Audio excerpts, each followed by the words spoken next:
Alright, this one doesn't have the intro to it, guys, so I'm going to have to do the intro. You ready? Wrestling has more than one royal family.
Alrighty, man, that was Kingdom, Cody Rhodes' theme.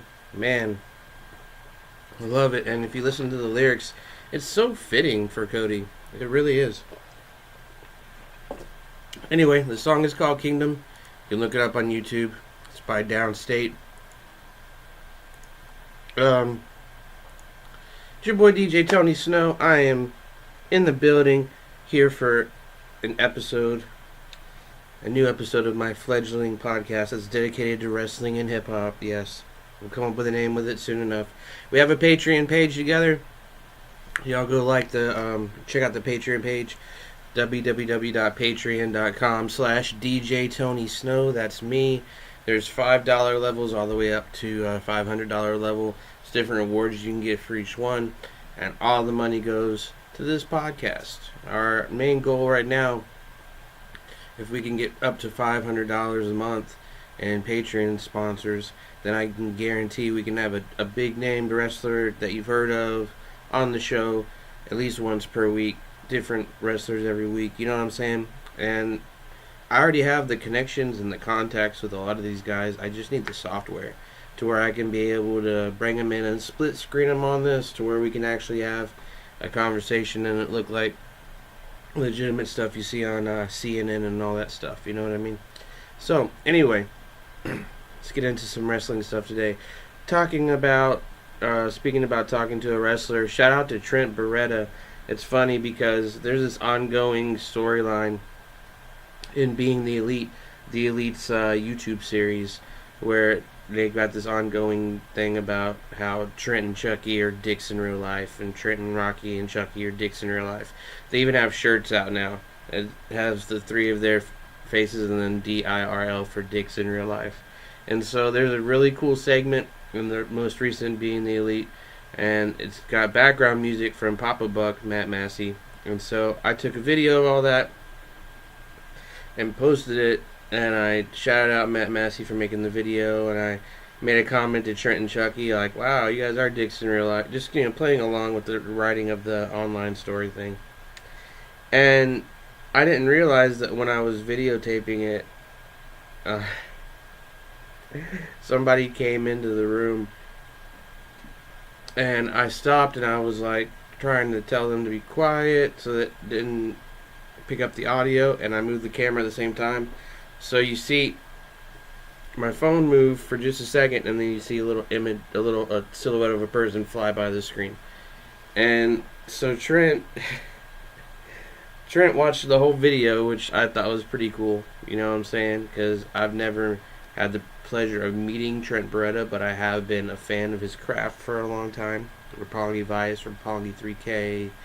Well, not Roppongi 3K. That's Rocky's thing that he put together with Show and Yo. But Roppongi Vice, the New Japan Pro Wrestling matches. The match against Kenny Omega just recently for the U.S. title was awesome.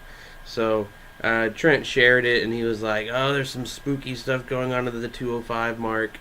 And I replied to him, and he liked the reply and replied back. So I had a cool little kind of fan interaction with Trent Beretta from the Best Friends and Roppongi Vice on Twitter today. It was kind of cool. That's why I love Twitter, because you literally have a direct link to the person or whoever's running their Twitter account. I know a lot of the wrestlers have other people running them for them.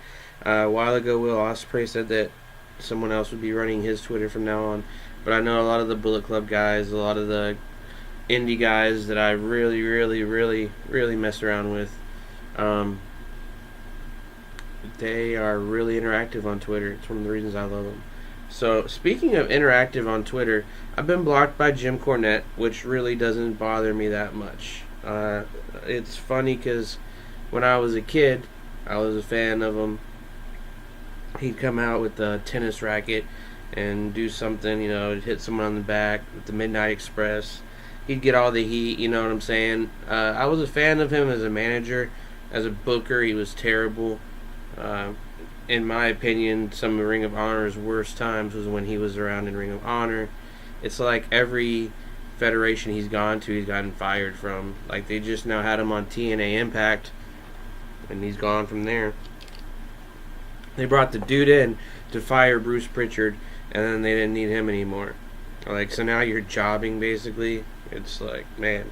But anyway, I don't know why, dude. I really don't. And this is not the Bullet Club mark in me coming out, It's not when I say fuck the Revival. Like, I'm not a fan of theirs at all. And I don't understand why Jim Cornette has such this eternal raging hard-on for the Revival. Like, I saw a YouTube video yesterday where someone was interviewing Cornette the day that he inducted the Rock and Roll Express into the Hall of Fame. And what's he start talking about? Fucking Revival. I saw one of his podcasts on YouTube. He's talking about something else, and then it shifted back to the Revival. And, he was like, people send me crap that I don't like to see. Every once in a while, people send me something that I want to watch, like a Revival match. It's like, dude, we get it. You love the Revival. Like, seriously. But, like, I don't know if he really likes the Revival because of their wrestling, or if he likes the Revival because of the whole animosity with them and the Young Bucks. Because we already know he doesn't like the Young Bucks.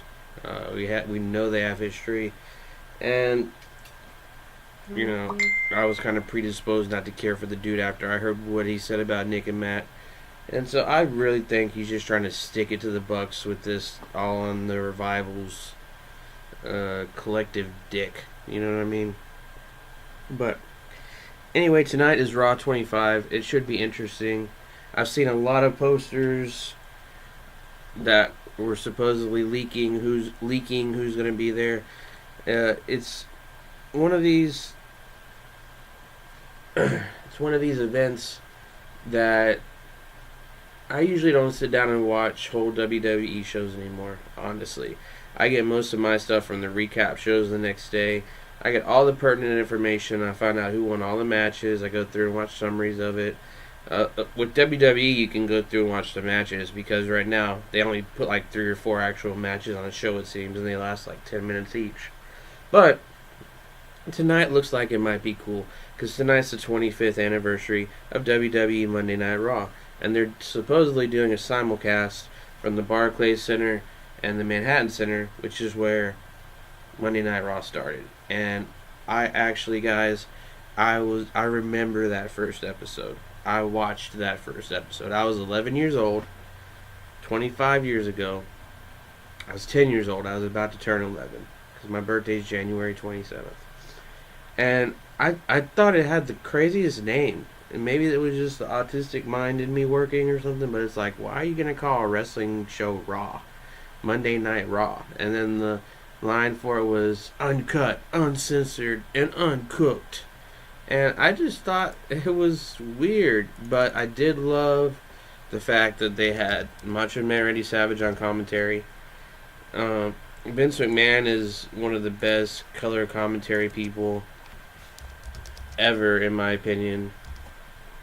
It's funny because I didn't even know that he, for like the first 5 or 6 years I was watching wrestling when I was younger, I didn't even know that he was the owner of Monday Night Raw, or the owner of WWE, WWF. I didn't know that. I just thought he was a color commentator.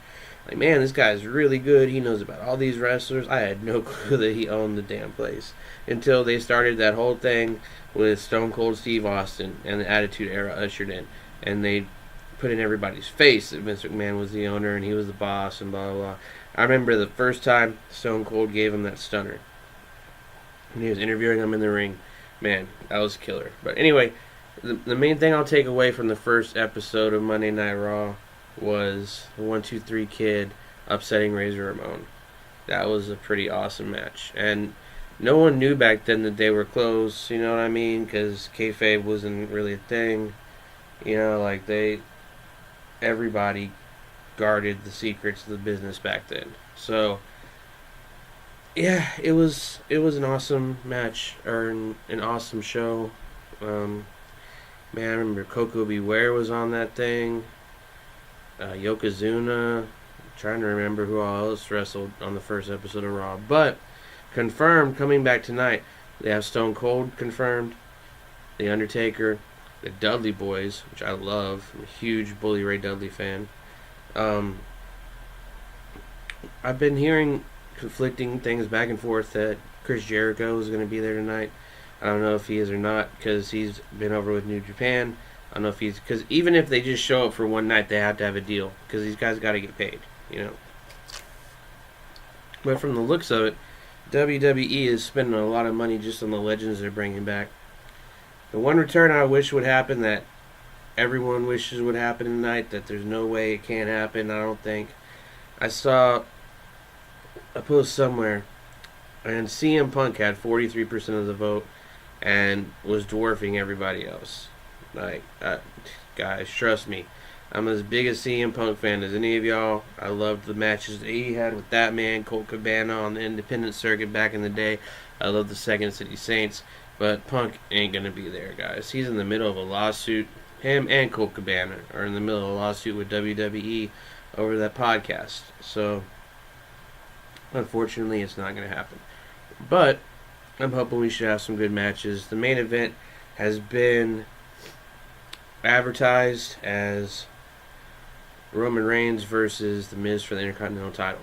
I have heard some chatter behind the scenes that we could have John Cena versus The Undertaker tonight. I think that's very highly unlikely, but it might actually happen. I really don't think The Undertaker's going to wrestle tonight. I think he's just going to show up, cut a promo, and take his pictures and leave. You know what I mean? But anyway, I'll be back on tomorrow, and we'll go through everything that happened on the show tonight. We'll talk about it all, who showed up, who didn't show up, who we saw, who we thought we were going to see. And if anything crazy happens, we'll talk about that too. Shout out to The Miz. He won Wrestler of the Year from Rolling Stone magazine. The Miz is a great heel. He's really good at making people boo him.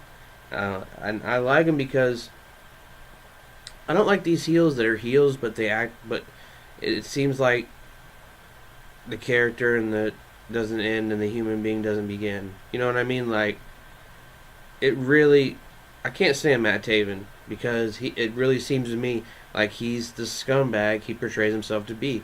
And I don't like mean people. Like, it's just a basic thing. If you're nice to me, I'll be nice to you. You know what I mean? But it's like with The Miz, I've never met him, but I remember watching The Real World, and he was that starry-eyed kid that was a huge wrestling fan. I know people that have met him, and they said that he was very gracious, very kind. Everything I've seen on all these behind-the-scenes shows and everything with him outside the ring, seems like a really stand-up guy. He's a big sports fan. So, yeah. And, you know, FTRR, right? So, I'm hoping that Miz wins that belt tonight. This is one of the first nights I'm going to be cheering for Miz. I know, right? It's weird. It's like, I met Ted DiBiase in 1999, and I took a picture with him, and I told him, I was like, man, I'm sorry, but when I was a kid, I hated you. And he's like, no, it's what you're supposed to do, man. I was a heel. It was my job to get you to hate me. You know, that just means I was doing my job if you didn't like me in the ring. So, you know what I mean? Maybe Matt Taven really is a nice guy, but I seriously fucking doubt it. Anyway, before we go, there's no real Ring of Honor news right now. I'm going to watch the Ring of Honor TV tonight. We'll talk about that too. So tomorrow we'll have two things to cover. The Raw 25 show, which, good God, 3 hours long from two locations. It's going to be fun watching all that. And then the hour of Ring of Honor that Sinclair gives us every week. So we'll talk about both of those tomorrow. Appreciate everybody that's watching this. If you're in Dallas, Texas, or around Dallas, Texas, check out my birthday show. It's 5 days away, January 27th. You can hit me up on Facebook at Tony Snow if you have any more questions. Hit me up on Twitter, Token the Comic, at TOKINTHECOMIC, at Token the Comic. Follow me on Instagram, DJ Tony Snow, Facebook, Tony Snow. Hit me up with any questions you have on there. Support us on Patreon, please. We're trying to get this thing up and off the ground and professional looking and distributed right and with top-notch guests and all that, but we need help to do that. So support us on Patreon, and if you can just throw down $5 a month, man, we really appreciate it. Be one of those dark match supporters, because the dark matches are important. Even though maybe a whole lot of people don't see them, they're important. And I'll still shout y'all out anyway, you know what I'm saying? So appreciate it. I'm going to end this little show today, this little snippet. We've only been on for 20 minutes, but I really wasn't prepared to do anything today, really, but I wanted to do a little pre-show for Raw, and then we'll go back and do a recap tomorrow, and then we're going to hit the ground running with this, man. I want to be one of your main sources for wrestling news, just like Wrestle Talk is for me. So shout out to Luke and Ollie. Y'all go check them out. They don't need the followers like I do, but they got a great product. You know what I'm saying? Wrestle Talk TV. They're over there in England.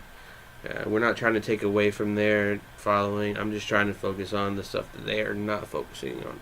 You know, they focus heavily on WWE and then touch on Ring of Honor and independents like Pro Wrestling Guerrilla, New Japan Pro Wrestling. I'm going to be focusing on those independents and then just touching on WWE. Just because, in my opinion, the independent scene has a better product right now. And that comes from stuff I've seen on TV and from live events I've been to. So, be good to each other. Much love, everybody. My birthday bash is only $20. You can get your tickets on eventbrite.com right now. Just go to Eventbrite, search for DJ Tony Snow or Big Tuck. It'll come right up. And yeah, I appreciate everything, guys. One love. Be good to each other. Be good to yourself. If you can't love yourself, how the hell are you gonna love anybody else? You know what I'm saying? One sweet. Mwah. We are out of here.